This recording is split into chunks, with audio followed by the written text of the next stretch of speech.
Bonjour à tous et bienvenue sur ce webinaire sur comment sécuriser vos données dans un monde moderne. Ce webinaire est co-présenté avec Microsoft, Bruno Picard, Bonjour. à côté de moi. L'objectif de ce webinaire est de vous présenter comment sécuriser donc les nouvelles applications ou les nouveaux environnements aujourd'hui, nouveau contexte IT. Donc, ce qu'on vous propose, c'est après une brève introduction sur nos sociétés. On évoquera les défis, comment nous, on définit ces applications modernes ou ce monde moderne au niveau IT et comment on répond à ces défis.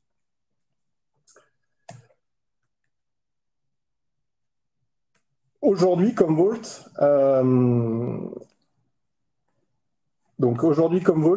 on est leader sur la partie data protection. Leader sur la partie data protection. Aujourd'hui, nos références, on est une entreprise publique cotée. Donc, en fait, toutes nos références, c'est sur le slide d'après.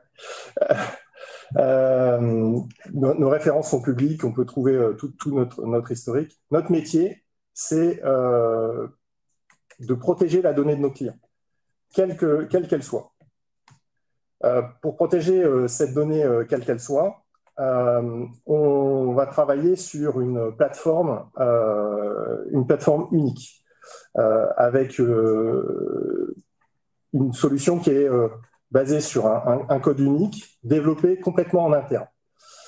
Cette solution, elle va s'appuyer sur trois piliers, on va dire aujourd'hui. Ces trois piliers sont sécuriser les données. Sécuriser les données, donc ça va regrouper tous les mécanismes qu'on va être capable de mettre en place pour être compatible avec une architecture Zero Trust, être compatible avec de l'immutabilité, de l'air gapping, être capable d'aider nos clients à bien identifier nos données. Le deuxième pilier, consiste à monitorer l'environnement. Donc, pour nous, c'est défendre l'environnement. Donc, défendre l'environnement, défendre les données, c'est être capable de monitorer proactivement ce qui se passe sur l'environnement du client. Et on va être capable de détecter des alertes, enfin, détecter des attaques éventuellement, soit au travers d'une analyse de ce qu'on va avoir recensé au niveau des backups, soit directement sur les environnements de production en détectant en fait des tentatives d'intrusion. Le troisième, parce que quoi qu'il en soit, même si on a tout mis en place, il faut qu'on soit prêt à restaurer les environnements. Et pour cette partie-là, il faut qu'on puisse avoir les solutions qui vont nous permettre de restaurer en masse, de restaurer la donnée saine, c'est-à-dire sans malware, sans données corrompues, avec des outils qui nous permettent une flexibilité dans la partie restauration.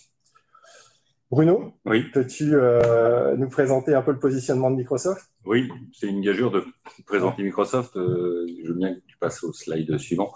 Il n'en demeure pas moins que, pour faire simple, la vision et la stratégie de Microsoft, c'est de fournir l'ensemble des services, des solutions pour permettre aux entreprises d'innover plus rapidement, de se numériser, digitaliser en anglais, en anglicisme, désolé, d'être plus rapide dans l'innovation, d'être plus rapide dans leur différenciation sur leur propre marché et donc continuer à innover. Et donc continuer à innover pour l'ensemble des entreprises, mais aussi pour les employés. Apporter pour les employés des solutions qui leur permettent de mettre en œuvre un réel travail hybride, à savoir être plus efficace, avoir des environnements plus sécurisés et aussi pouvoir leur permettre de travailler depuis n'importe où, à n'importe quel moment, du jour ou de la nuit, et si possible, faire en sorte qu'il y ait une réelle collaboration entre l'ensemble des collaborateurs. Et tout ceci avec l'objectif de la compagnie d'être de plus en plus responsable, en tout cas extrêmement responsable vis-à-vis de la planète et responsable vis-à-vis des hommes.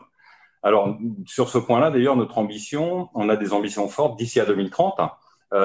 Si je peux résumer les ambitions de Microsoft d'ici à 2030 d'un point de vue environnemental, ça se résume à zéro. zéro empreinte carbone, en tout cas émission de gaz à effet de serre équivalent d'empreinte carbone, zéro sur les déchets produits par Microsoft avec l'ensemble de ses produits et services, et zéro sur le gaspillage de l'eau. Alors, dans ce chapitre-là, on a sorti d'ailleurs il y a quelques mois maintenant, un petit mois, notre rapport pour l'année 2022, et on est complètement en ligne avec cette ambition 2030, puisque si je prends simplement 2022, on a diminué nos émissions en équivalent CO2 de 0,5%, malgré une très forte croissance de l'activité de Microsoft. On a diminué de 22% l'équivalent d'émissions de CO2 pour ce qu'on appelle le scope 1 et scope 2. C'est globalement la consommation d'électricité et la consommation des biens de Microsoft. Ça correspond à moins 13 millions de tonnes équivalent CO2 rejetées dans l'atmosphère que l'on a diminué en 2022. On a réutilisé ou recycler 82% de nos matériels que l'on a dans nos data centers avec une ambition de 90% à 2030. Et puis, on offre tout un ensemble d'outils à nos clients pour aussi comprendre l'impact que peut avoir l'utilisation de nos solutions. Et je reviendrai juste derrière sur quelles sont ces solutions, sur leurs propres émissions, en tout cas leur propre impact en utilisant nos solutions, en mettant en œuvre des emission dashboards, enfin des outils qui leur permettent de savoir exactement lorsqu'ils utilisent tel service Azure, quel est l'impact en équivalent CO2 qu'ils ont sur une année en utilisant ces services. De la même chose pour les outils de collaboration, M365. On a mis en disposition en open source avec un client qui est aussi un partenaire, des API qui permettent aux clients qui veulent l'utiliser, à tout le monde qui veut l'utiliser, de connaître à tout moment quel est l'impact CO2 d'utiliser tel service dans telle région dans le monde à telle heure du jour pour avoir un développement durable, y compris dans les développements. C'est réutiliser les ressources au bon endroit, au bon moment pour limiter les impacts CO2. Puis enfin, on a une offre qui permet à nos clients de consolider l'ensemble des informations de CO2 pour être à même, à un moment donné, quand ça va arriver très rapidement, être à même de pouvoir donner des informations dans le cadre de la réglementation CSRD qui va imposer d'avoir des données extra-financières qui vont être obligées d'être publiées par un certain nombre d'entreprises. Alors maintenant, concrètement, quelles sont les solutions, les produits et les services de Microsoft? On passe au slide suivant, ça tourne autour, bien évidemment, du cloud public, avec un certain nombre de grands piliers. Le premier pilier, c'est Azure. Azure qui va couvrir, bien évidemment, l'hébergement des infrastructures dans nos data centers, des infrastructures IaaS, PaaS et SaaS dans nos propres data centers. Un deuxième, toujours dans Azure, tous les outils qui vont permettre de développer de manière beaucoup plus agile, en ayant dans la chaîne DevOps aussi la composante SEC qui est fondamentale, et j'y reviendrai tout à l'heure. Troisième pilier important d'Azure, c'est tout ce qui concerne data analytics et intelligence artificielle. Je reviendrai tout à l'heure sur l'intelligence artificielle parce que ça a un impact non négligeable sur les données et sur la sécurisation au sens large. Quelle est la responsabilité de Microsoft dans le monde de l'intelligence artificielle et notamment dans le monde de l'intelligence artificielle dont on parle beaucoup aujourd'hui, qui est l'intelligence artificielle générative. Le deuxième pilier qui est non moins important, qui est M365, les outils collaboratifs qui sont utilisés par une très grande partie de nos clients. Le quatrième pilier qui est l'offre SaaS autour des solutions de gestion de la relation client, sales, marketing, de gestion des processus internes, finance, supply chain et de gestion de la relation client en termes de call center ou de relation de service client. Et puis enfin, l'autre pilier qui est essentiel et qui va nous occuper tout le reste de la présentation, c'est la sécurité. La sécurité qui est un pilier fondamental de la stratégie de Microsoft, et je vais y revenir tout à l'heure. Maintenant, si je reviens avant de parler de la sécurité sur l'intelligence artificielle, slide suivant, je veux bien, on travaille dans le domaine de l'intelligence artificielle depuis très longtemps avec des modèles customisables par les clients que l'on met à disposition dans un service qui s'appelle Azure Machine Learning, des modèles pré-configurés, prêts à l'usage, notamment qui vont permettre de la reconnaissance de forme dans une vidéo ou une photo, de l'extraction de texte dans des documents, Et puis, je ne peux pas ne pas parler des accords que l'on a avec OpenAI et de ce que l'on fait autour d'OpenAI, avec une chose importante. En termes d'accord avec OpenAI, en fait, on a le droit d'utiliser les modèles d'OpenAI et on utilise les modèles d'OpenAI sur l'ensemble de nos produits. Enfin, on a fait beaucoup d'annonces autour de nos produits sur l'utilisation des modèles d'OpenAI et d'IA générative dans nos moteurs, dans nos solutions. Et on a mis en place un service qui s'appelle Azure OpenAI, qui offre globalement l'accès aux mêmes modèles que dans OpenAI, aux mêmes API que dans OpenAI, avec un certain nombre de différences essentielles. La première différence, c'est que ces services tournent dans le cloud Microsoft Azure, totalement sécurisé. La deuxième chose, c'est que les données qui vont être utilisées par ces modèles sont des données qui sont dans les tenants des clients, dans les environnements des clients, sécurisées par les process mis en œuvre par les clients, en termes de réseau, en termes de confidentialité des données. Et troisièmement, et c'est un point essentiel, c'est que les données des clients ne servent en aucun cas et ne serviront jamais à entraîner le modèle d'OpenAI. En fait, lorsque l'on va mettre en place ces données et charger ces données dans les infrastructures Azure pour que les clients puissent utiliser les API des modèles OpenAI, en fait, les clients vont simplement utiliser le fameux prompt, vont utiliser les API pour guider le modèle, pour en obtenir la suite scientifique moelle par rapport à leur contexte applicatif, sans qu'il y ait la moindre exfiltration de données, sans qu'il y ait la moindre utilisation de ces données pour entraîner des modèles. Maintenant, slide suivant. Je te laisse la parole parce qu'on a parlé, j'ai évoqué l'intelligence artificielle. En tant qu'application, on a déjà beaucoup parlé, et quand on parle de monde moderne, aujourd'hui, le monde moderne, on voit qu'il est très orienté autour de tout ce qui est cloud et software as a service. C'est ce qu'on constate également, nous, de par notre expérience. Aujourd'hui, on existe depuis plus de 25 ans sur le monde de la protection de la donnée. Et ce qu'on constate, en fait, ce qu'on voit sur le schéma, c'est une explosion de la croissance des données. Plus ça va, plus il y a de données. On l'a vu avec la partie intelligence, intelligence artificielle. Et on voit qu'il y a de plus en plus de données.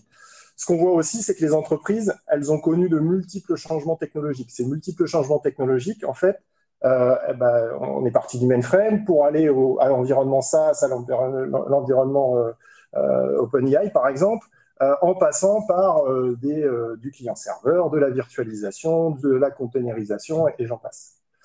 Ces différents modèles et ces différentes technologies ont chacune généré de la donnée, mais ont tous été utiles et apporté énormément d'efficacité.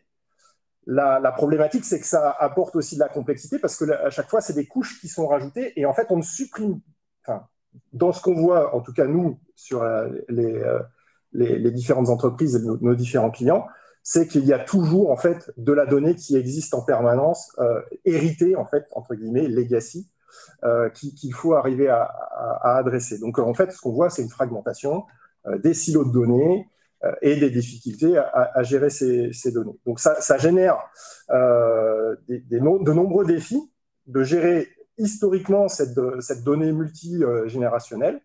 Et je veux bien qu'on passe sur le slide d'après, où globalement, il faut gérer ces données multigénérationnelles avec des défis qu'il faut aussi relever aujourd'hui, à savoir la notion de multi-cloud, parce que le cloud Azure existe, mais aujourd'hui, on voit qu'énormément d'entreprises ont bien souvent plusieurs clouds à adresser.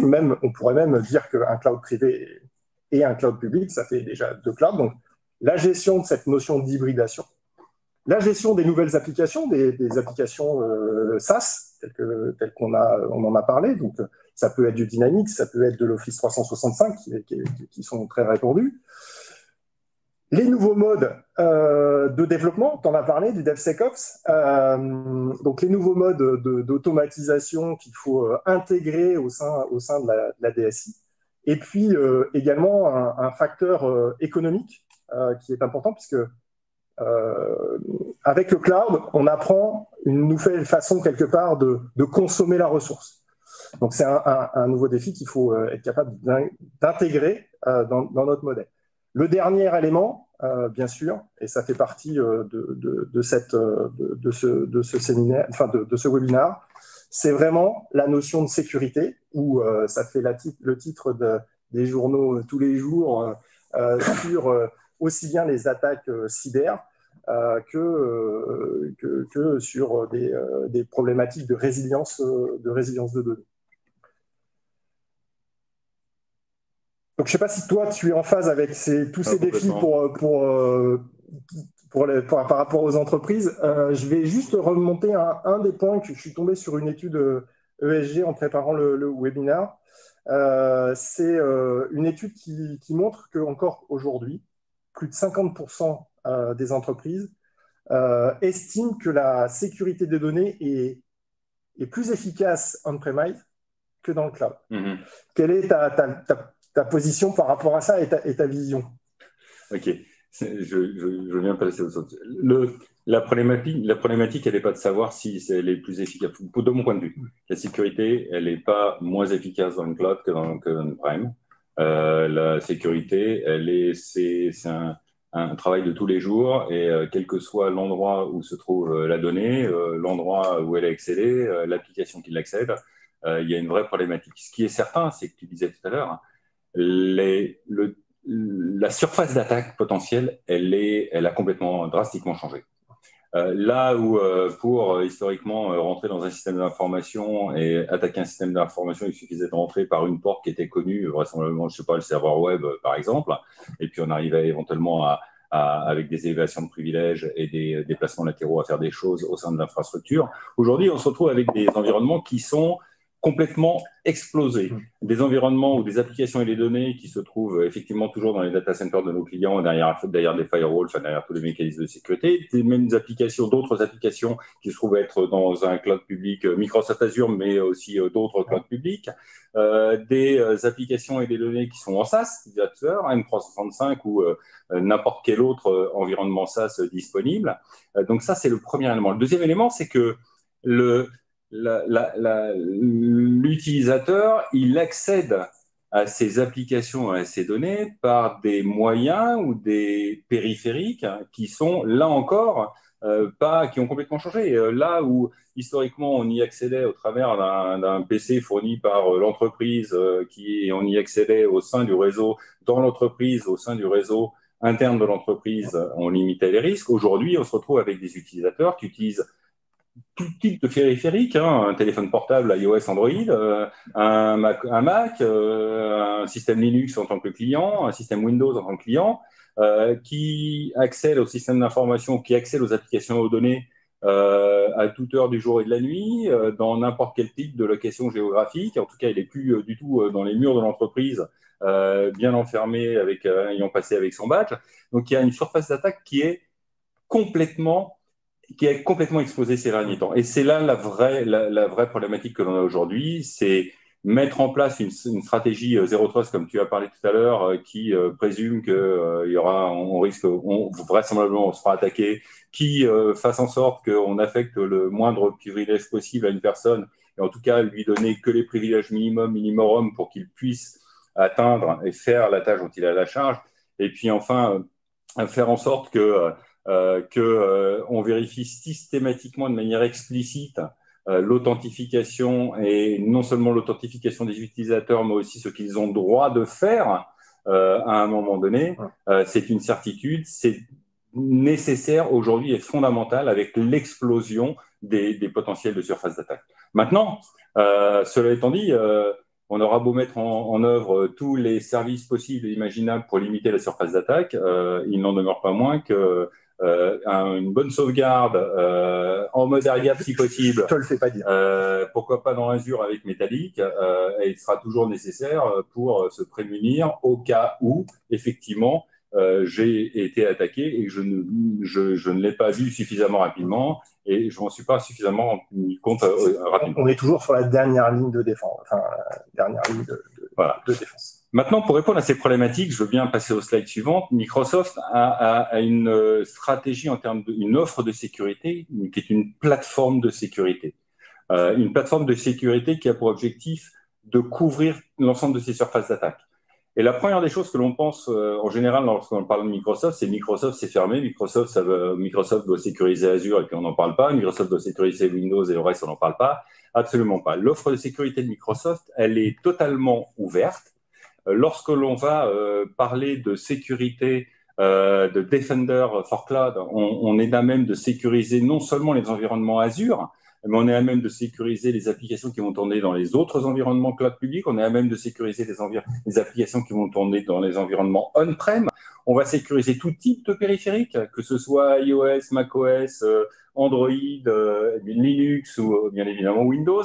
On est à même d'offrir d'une gestion de l'identité qui est complètement hybride, une gestion et une sécurisation de l'identité qui est hybride, au sens où on va gérer les identités on-prem, au même titre qu'on va sécuriser les identités on-prem, au même titre que les identités, un service d'identité dans le cloud public. On va pouvoir y sécuriser les identités des accès externes. On va pouvoir faire en sorte qu'on puisse mixer au sein d'une même plateforme de gestion des identités et de sécurisation des identités, les identités du cloud public, mais aussi les identités externes provenant, par exemple, d'un compte Facebook ou je ne sais quoi, ou de ton compte Apple.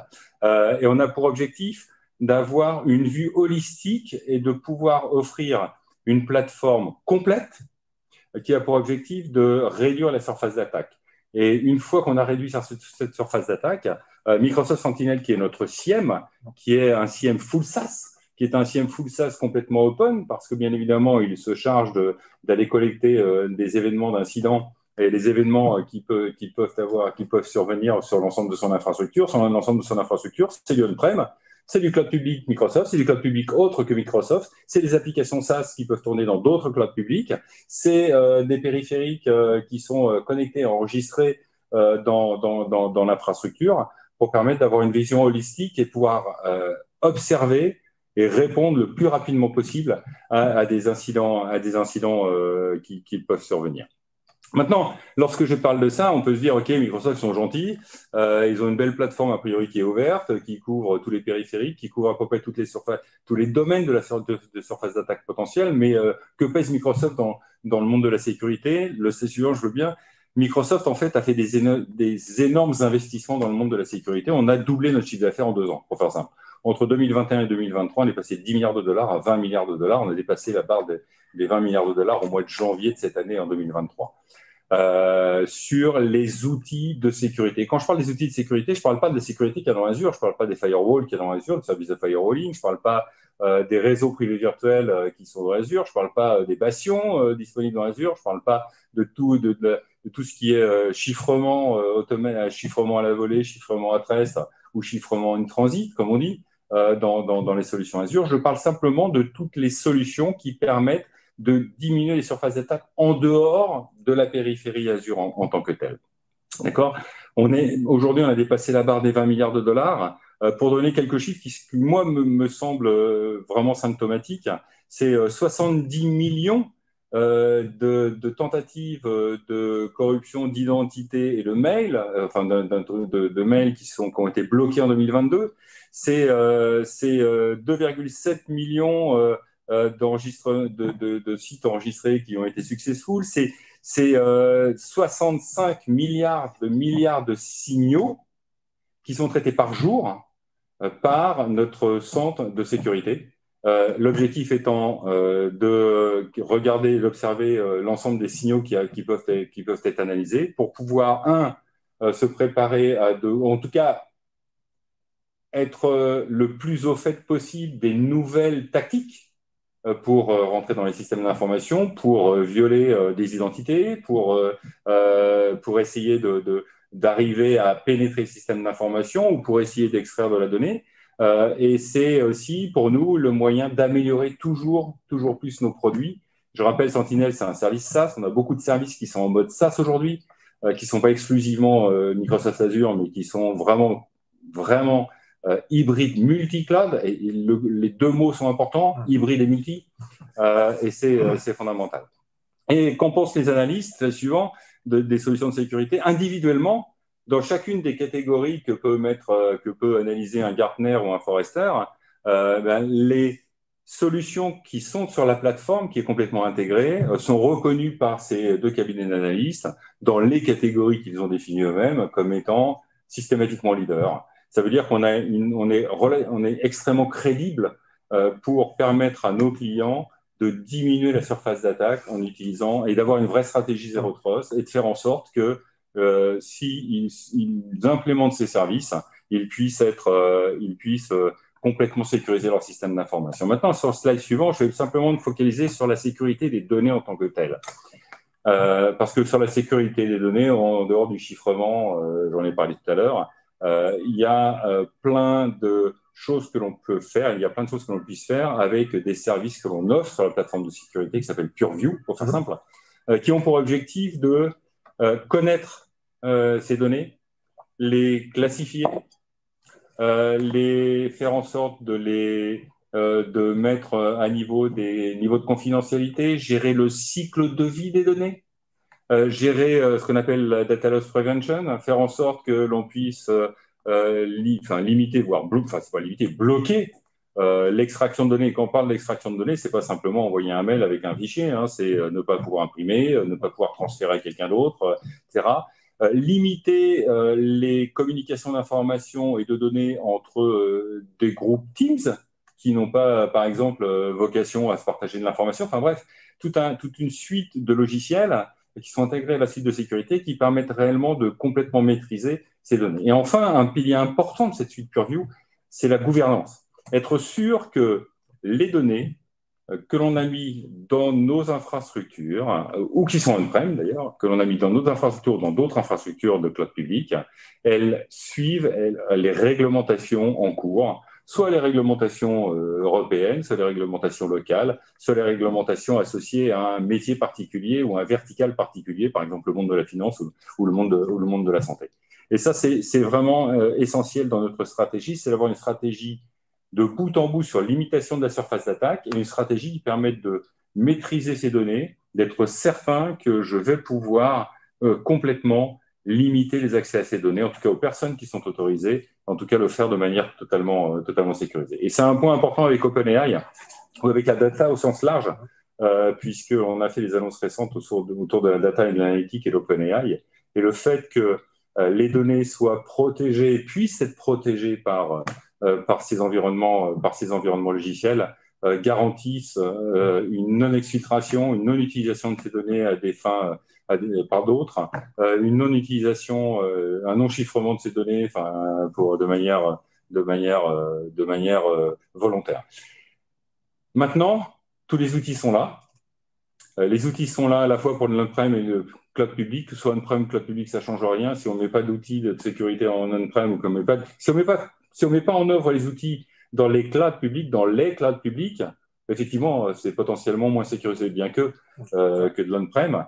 Mais si on met le même niveau d'attention à la sécurité dans le cloud public que l'on fait pour les technologies on-prem, on va se retrouver avec exactement, je dirais, un niveau de sécurité équivalent. Il n'en demeure pas moins que si on ne le fait pas, c'est porte ouverte à beaucoup de choses. Ouais, je suis assez d'accord. Avec les surfaces d'attaque. Je suis assez d'accord là-dessus. En fait, dans notre vision, en fait, la sécurité des données, qu'elles soient dans le cloud ou on-premise, les données, c'est les mêmes. Donc, il faut les sécuriser avec les mêmes fonctionnalités, les mêmes besoins, puisqu'en fait, au final, la donnée, ça reste de la donnée. Je vais juste passer sur le slide d'après, juste par rapport à ce que tu disais, par rapport aux données dans le cloud, et à la notion de responsabilité, ce report qui permet de modéliser en fait les responsabilités partagées en fait avec les clouds, de tous les clouds, montre en fait que pour bien sécuriser sa donnée, il faut savoir où sont les responsabilités et qui protège quoi et qu'est-ce qu'on protège. C'est quelque chose qu'on aborde souvent en fait dans les environnements SaaS et notamment les environnements Office 365, puisqu'on a encore beaucoup de clients aujourd'hui qui ne sont pas forcément conscients que l'infrastructure cloud, il y a des notions de protection, il y a des notions de disponibilité, mais la sauvegarde de la donnée, le versionning de la donnée, en fait, est à la charge du client. Et c'est des choses que l'on voit sur ces éléments, et c'est des choses sur lesquelles on travaille. Maintenant, si on revient sur la partie Commvault, donc le slide suivant, aujourd'hui, notre métier, c'est de protéger la donnée. On veut croire aujourd'hui qu'on a une approche qui est, pour nous, unique sur le marché. Pourquoi cette approche, elle nous paraît unique? Déjà parce qu'en fait, on s'appuie sur un seul code. Notre volonté, c'est de protéger n'importe quelle donnée, où qu'elle soit.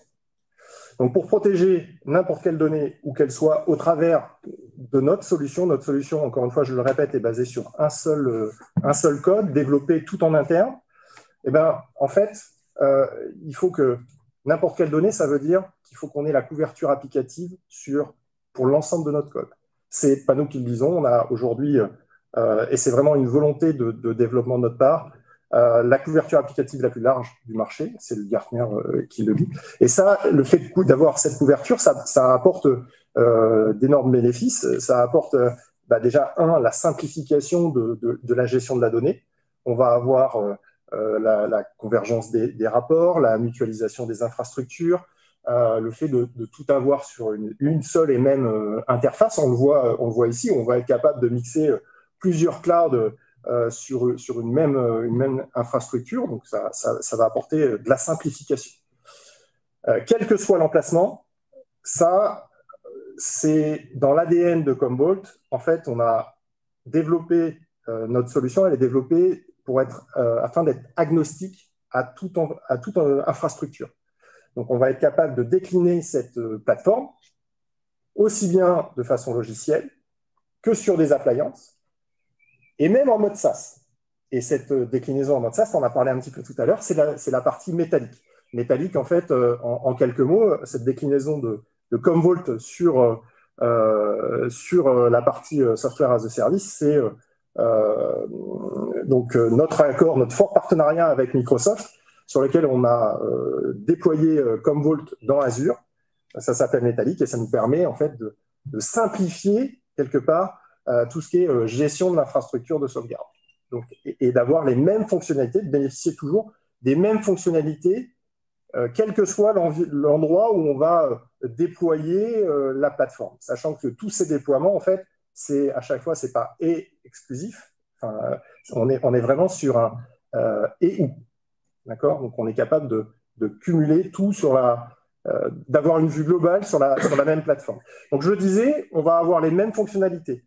Mêmes fonctionnalités en termes d'indexation, en termes d'optimisation de la donnée. Alors, quand je parle d'optimisation de la donnée, je peux parler de déduplication compression, d'optimisation des flux, de tout ce qui est sécurisation également, tout ce qui est performance sur la plateforme. Et quand je parle de sécurisation, si on passe au slide suivant, en fait, la solution Commvault, aujourd'hui, elle dispose des plus hauts niveaux de certification que l'on peut retrouver sur le marché. Et notamment, je mets en exergue un niveau de certification qui, pour moi, est important et montre notre investissement là-dessus. C'est la certification qui s'appelle FedRAMP, sur lequel, en fait, il y a différents niveaux d'accréditation. Et on a le plus haut niveau d'accréditation ça correspond à peu près à 400, plus de 400 critères de contrôle. Et aujourd'hui, on est l'une des seules solutions sur le marché à avoir ce niveau d'accréditation. Ça veut dire quoi? Ça veut dire c'est un gage pour nos clients, en fait, de valeur de la sécurité, quelque part, de validation de la sécurisation de nos plateformes. Et ce qu'on peut voir également sur ce slide, c'est à l'intérieur de la sécurisation, on va retrouver, on parlait de Zero Trust, cette architecture Zero Trust tout à l'heure, avec les notions de granularité, d'authentification, d'autorisation, d'accès. Donc, de bien contrôler finement toutes ces parties-là, de notions de contrôle de flux au niveau air gapping, d'immutabilité de la donnée au niveau stockage, mais on va également avoir des fonctionnalités qui vont nous permettre d'aller plus loin, notamment des fonctionnalités, on en parlait tout à l'heure dans la partie défense, qui vont nous permettre de détecter des comportements anormaux. Des comportements anormaux, pas uniquement sur les données de backup, on va être capable de faire tourner de l'intelligence artificielle, alors pas générative, je ne crois pas, mais plutôt du machine learning, de l'intelligence artificielle sur les backups, sur les données qu'on va récupérer, non seulement sur les backups, mais également sur la production directement de nos clients. Et ce pourquoi? Parce que plus vite on est alerté d'une déviance ou d'un comportement anormal, donc d'une attaque potentielle, moins de données seront impactées. Et s'il y a moins de données impactées, forcément, on sera plus efficace dans la restauration. Et ça, c'est vraiment une vision différenciatrice chez nous, chez Commvault. Cette notion de détection proactive, quelque part, et c'est même aussi également une offre qui s'appelle Threatwise chez nous, et qui permet en fait de déployer des sondes et des leurres sur l'infrastructure réseau des clients. Et tu parlais des remontées, des indicateurs que l'on peut recevoir sur le réseau pour les analyser. Bah, quand on déploie un leurre, typiquement, le leurre ne doit jamais être touché. S'il est touché, c'est qu'il y a quelque chose qui n'est pas normal. Et donc, on va être capable de protéger, de défendre l'infrastructure du client par rapport à ça. Donc, du coup, on parle d'efficacité. C'est aussi crucial en termes de restauration. Donc, cette notion d'efficacité dans la restauration, on va le voir sur différents aspects. Le premier aspect, c'est d'être capable de restaurer pas uniquement sur la source, mais d'être capable de restaurer sur des environnements qui peuvent être différents. Donc, ça, c'est aussi quelque chose de différenciateur. Ça vient aussi du fait qu'on a une plateforme qui est capable de gérer un maximum d'environnements applicatifs. Ça, c'est un point important. On va être capable également d'orchestrer et d'automatiser ces notions de restauration. L'orchestration et l'automatisation va nous permettre de faire des restaurations en masse. Et ces restaurations en masse, dans cette partie restauration, je vais être capable de restaurer de la donnée saine parce que je vais aussi, dans l'outil, être capable, pas être capable, mais j'ai des fonctionnalités qui vont me permettre de détecter des malwares qu'on aurait pu sauvegarder qui seraient dans les backups ou des données corrompues qui seraient dans les backups. Je vais être capable de les détecter et ne pas les restaurer quand je vais vouloir faire une restauration en masse. Du coup, en fait, la solution, elle est très complète sur cette partie sécurisation. Donc, pour reprendre, sur cette, si on peut passer sur le slide d'après, on en a parlé avec la solution Commvault. En fait, on va réduire les risques. Réduire les risques, c'est beaucoup dû à la partie sécurité que l'on va retrouver sur la plateforme, à la partie anticipation, détection proactive d'environnement. Nos clients en fait reconnaissent que par rapport aux solutions qu'ils avaient avant, en fait, on réduit les risques de 60% sur leurs environnements. C'est une étude IDC. Mais c'est pas le seul gain à avoir une solution Commvault. Et je vais rebondir à la fin sur la notion de Green IT, alors Sustainability dont tu as parlé au tout début. La solution, elle va aussi permettre d'augmenter la disponibilité de la donnée. J'en ai parlé déjà, c'est la partie monitoring, défense, la cyberdéception, les sondes, pour détecter au plus vite. Si je détecte au plus vite, encore une fois, j'ai moins de données à restaurer, moins d'impact sur ma production, donc je suis plus disponible. Et le dernier point, c'est la partie optimisation des coûts. La partie optimisation des coûts, alors je vais nativement dans la solution, on embarque des fonctionnalités de déduplication de compression, d'accord, qui tournent peu importe les environnements, pas uniquement on-premise. C'est natif dans le logiciel, dans le code, donc on va être capable d'optimiser l'empreinte de stockage, l'empreinte de la donnée. On va être capable également d'optimiser l'empreinte des ressources, enfin les ressources avec des notions de power management, d'auto-scaling, en fait, d'être capable de générer de la ressource quand on en a besoin et de l'effacer quand j'en ai plus besoin. Et tout ça, en fait, ça va nous amener à 2 points. Le premier point, c'est l'économie, sauvegarder la planète, c'est-à-dire consommer moins de ressources. Si je consomme moins de ressources, je suis plus sur ce qui m'est demandé au niveau de mes critères d'entreprise. Mais ça a une autre incidence, surtout si on est en environnement cloud. Cette autre incidence, c'est le fait que moins d'empreintes stockage. Donc, comme on paye à la ressource et à la consommation sur le cloud, bah, si j'ai moins de ressources et moins de consommation, forcément, j'économise mes coûts. Si je dois donner un exemple, aujourd'hui, Coca-Cola, en utilisant nos technologies, ont réalisé un gain de 40% sur l'infrastructure cloud. Donc, c'est sur l'infrastructure cloud qu'ils avaient auparavant sur ce fournisseur de cloud public. J'en ai d'autres, des exemples. J'en ai en Italie, j'en ai un peu partout. Et les exemples tournent entre 40 et 60% d'économie sur la consommation de l'infrastructure cloud. Ces gains, aujourd'hui, c'est une solution comme Vault, c'est de façon naturelle. Mais ces gains, ils vont être améliorés, je dirais, si en plus, on utilise une solution comme Vault qui s'appuie sur Azure, qui s'appelle Metallic, la solution SaaS de Commvault. Et du coup, ça a été l'objet d'une étude, donc je ne sais pas si on peut passer sur le slide suivant, qui est sortie, une étude ESG pour analyser les bénéfices économiques de la solution, de la data protection sur du Commvault et de l'Azure. Et ce que l'on voit ici, en fait, c'est que la remontée des clients, donc dans cette étude, en fait, c'est une analyse et des interviews clients sur les métriques qu'ils ont. En fait, ça remonte la même chose, c'est-à-dire l'efficacité des coûts, d'accord. Donc, optimiser l'empreinte, optimiser les volumétries, le power management, les ressources. Sur Metallic, il y a également d'autres avantages puisqu'on a le partenariat avec Microsoft va même jusqu'à des développements communs pour optimiser les ressources en plus de ce qu'est Power Management. Donc on est vraiment en optimisation maximale. On augmente l'agilité. Alors, l'augmentation de l'agilité, c'est le fait d'être... j'ai une nouvelle application, bah, en fait, oui, encore une fois, si je reprends mon exposé du début, sauvegarder tout type de données. Couverture fonctionnelle la plus large possible.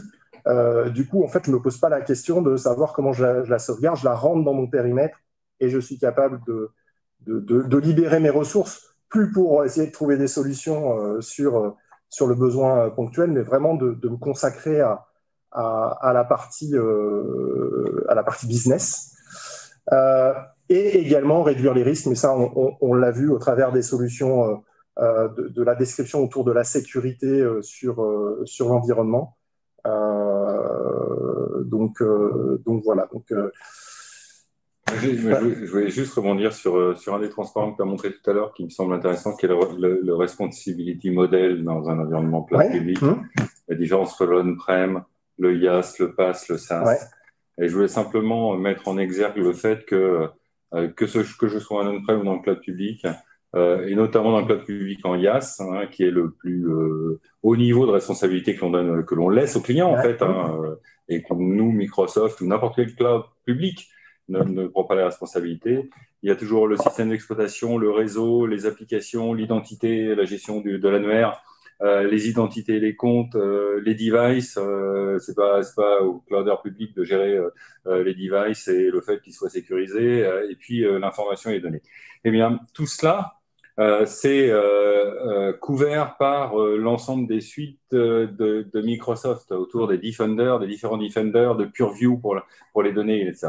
Il n'en demeure pas moins, et c'est là où on est vraiment plus fort, c'est que une fois que j'ai fait tout ça, malgré tout, si je mets en place tous les mécanismes qui permettent de protéger mes systèmes d'exploitation, de protéger mes réseaux, de protéger mes applications, de gérer, de protéger mes identités, de faire en sorte que elles ne soient pas usurpées, de faire en sorte que on donne des accès privilégiés sur une période de temps donnée à une personne pour avoir plus d'accès que l'autorisé, ou qu'on autorise une personne à utiliser, en tout cas avoir accès au système d'information une fois qu'il est identifié, que si et seulement si, je sais pas, il se connecte pas d'Azerbaïdjan ou je ne sais où, ou à minuit d'un endroit divers et varié.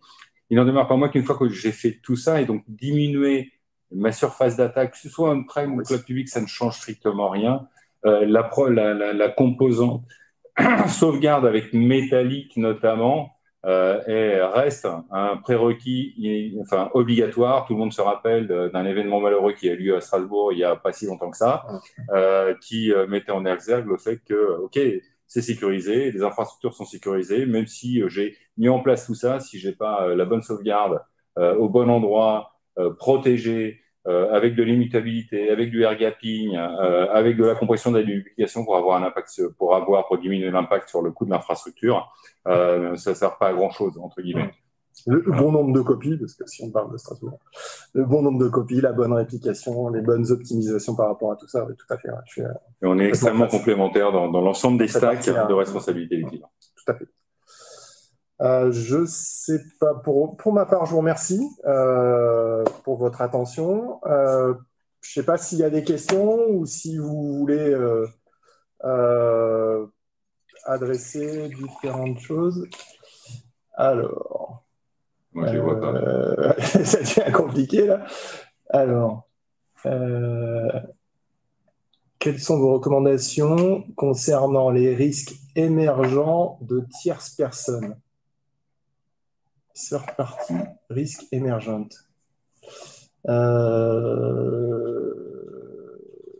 Alors, est-ce que vous pouvez préciser alors, je ne sais pas si c'est sur cet aspect-là. On a, tu l'as dit très, très justement à la fin, les notions de posture, c'est-à-dire autoriser des personnes pendant un certain temps, dans un certain délai, Oui. avec certains droits. On a à l'intérieur de la plateforme des fonctionnalités qui sont corrélées à CyberArk, typiquement, qui nous permettent de jouer cette rotation et d'avoir une fonctionnalité qui s'appelle Credential Vault, qui permet d'avoir, entre guillemets, des just-in-time, c'est-à-dire de donner en fait l'accès uniquement aux besoins et à la demande. Donc, je ne sais pas si ça répond à la question, mais c'est des fonctionnalités que l'on a sur la plateforme. Est-ce que Commvault commence déjà à regarder les algorithmes post-quantiques pour protéger les données sur le long terme, car la brique aujourd'hui sont obsolètes sur 5, 10, 15 ans, mais changer les infrastructures de sécurité peut prendre. Alors, je vais expliquer un petit peu tout à l'heure. On a des mécanismes qui nous permettent de regarder dans la sauvegarde si on a de la donnée, de la donnée corrompue, de la donnée avec des malwares qu'on aurait sauvegardés. Dans ces fonctionnalités, en fait, on est capable de faire tourner des algorithmes, ce qu'on appelle de l'entropie, quelque part, des algorithmes de hashing qui vont nous permettre de regarder des déviances sur des fichiers en donnant des scores, etc. Donc, je pense que c'est des choses que l'on regarde, qui sont adressées par cette partie-là et qui sont aujourd'hui, pour être transparent, assez récents. Voilà. Je ne sais pas s'il y a d'autres questions. Pas d'autres questions. Pas d'autres questions. Eh bien, merci. Alors, assez récent sur du backup, pardon, je reprends, excuse-moi. Assez récent sur la volonté de scanner à la demande. Ça existe depuis très longtemps sur les mécanismes de contrôle de l'infrastructure, pas sur la donnée elle-même, mais du contrôle de l'infrastructure de backup, à savoir des algorithmes de récurrence, typiquement. Donc, je parlais tout à l'heure d'intelligence artificielle, de machine learning, pour contrôler qu'un backup il prend toujours le même temps, aux mêmes périodes, qu'il n'y a pas des divergences et des comportements anormaux par rapport à ces parties-là. Ça, c'est des choses qui existent sur la plateforme depuis très longtemps. Ce que je mentionnais à l'instant, c'est des fonctionnalités qui vont être capables d'analyser les données complètement, on va dire, et de détecter cette déviance directement dans les données de backup. Voilà. Voilà, écoutez, je vous remercie de votre attention. Merci Bruno pour m'avoir accompagné sur ce webinaire. Et puis on est à votre disposition pour toute question complémentaire et surtout n'hésitez pas, c'est toujours avec plaisir qu'on échange. Avec grand plaisir. Merci. Merci à vous.